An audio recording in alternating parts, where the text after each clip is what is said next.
Hello, bachcho. Let's read the question. A mountain climber in the process of crossing between two cliffs by a rope pauses to rest. She weighs 535 Newton. As the drawing shows, she is closer to the left cliff than the right cliff, with the result that the tensions in left and right sides of the rope are not the same. Find the tensions in the rope on the to the left and to the right of the mountain climber. See the given figure.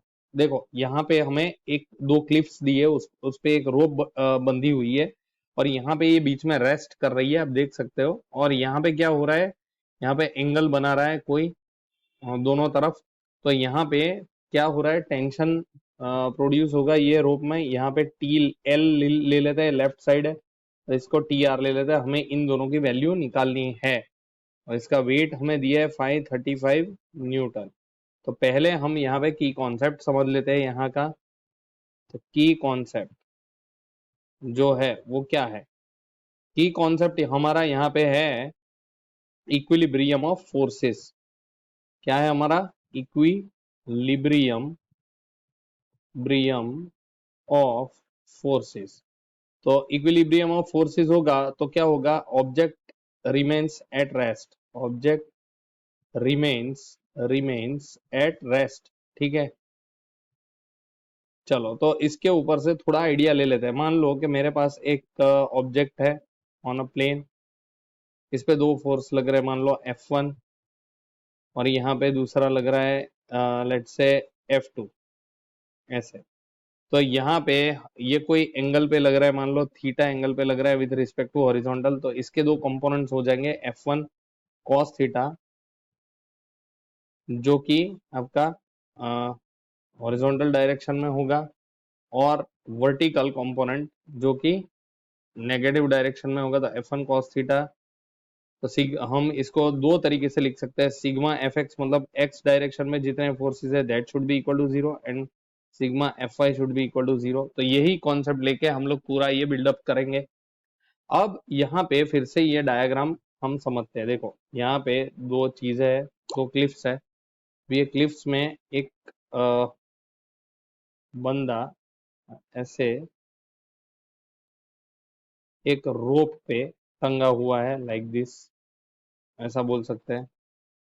यहाँ पे इन्होंने जो angle दिया है, this angle on left side is 65 degree, और यहाँ पे ये बना रहा है 80 डिग्री, और ये लेफ्ट साइड पे ज्यादा है तो ये 90 डिग्री होगा। तो यहाँ पे ये ट्राइंगल बनेगा ये पॉइंट पे। इसको फिर से अच्छी तरह बनाते हैं। लेट अस से कि मेरे पास दो क्लिफ्स है, इस तरीके से टंगा हुआ है। यहाँ पे 80 डिग्री बन रही है, यहाँ पे 65 डिग्री बन रहा है, और यहाँ पे ये जो एंगल है, यहाँ पे वेट लग रहा है किसका, weight is equal to 535 newton जो कि दिया है। अच्छा, यहाँ पे दो जो रोप्स है उधर टेंशन आएगा TL एंड TR। ठीक है, ये 90 डिग्री हुआ। तो अच्छा, तो अगर ये 90 है तो ये 10 डिग्री होगा, ये 65 है, ये 90 है तो ये 25 डिग्री होगा, 25 डिग्री। ठीक है, तो ये बेसिक है हमारा।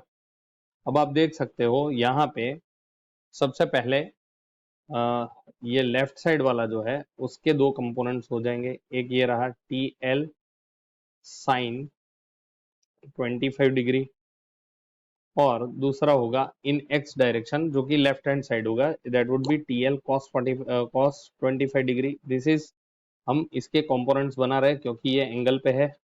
ये हो जाएगा TR cos 10 डिग्री, ये हो जाएगा TR sine 10 degree.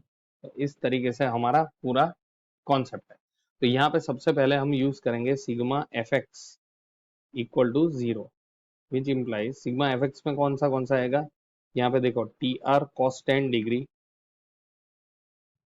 Is minus TL cos 25 degree equal to zero. क्योंकि कोई मूवमेंट तो हो नहीं रही इसलिए इक्विलिब्रियम में है, तो therefore we can say TR cos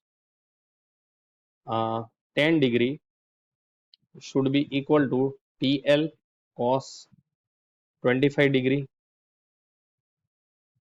तो यहाँ पे हम क्या लिख सकते हैं, देखो TL should be equal to, therefore TL is equal to TR cos 10 degree upon cos 25 degree, और इसकी जो वैल्यूज है वो हो जाएगी TR इंटू 0.984 अपॉन 0.91, और इसकी वैल्यू करीब आ जाएगी 1.08 TR। तो TL की वैल्यू कितनी आ गई, 1.08 TR। इसको ले लेते हैं इक्वेशन नंबर 1। ठीक है, तो ये मेरी पहली इक्वेशन आ गई। अब ये दूसरे वाला सिग्मा FY देख लेते हैं।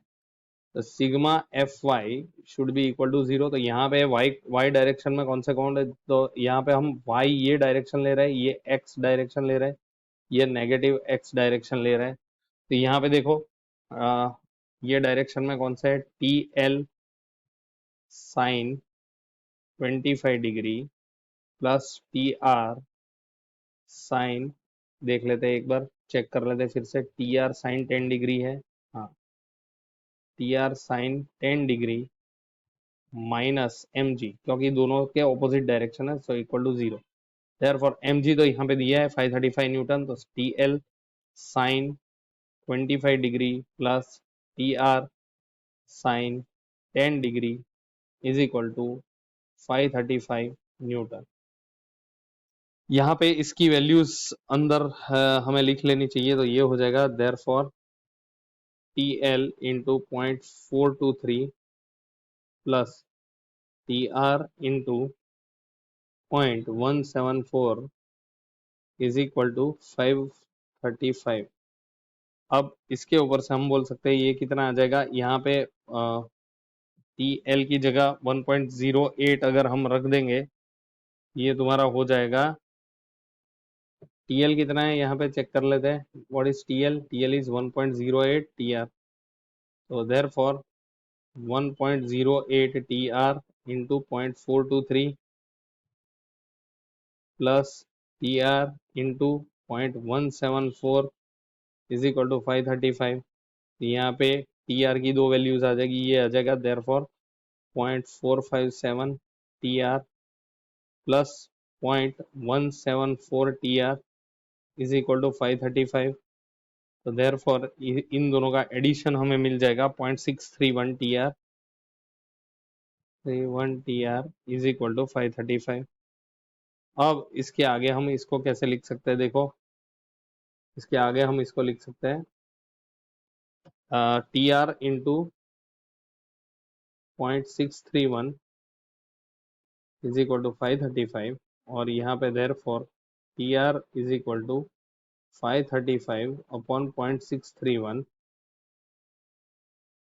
और इसकी वैल्यू जो है वो अप्रोक्सीमेटली आ जाएगी 845 न्यूटन।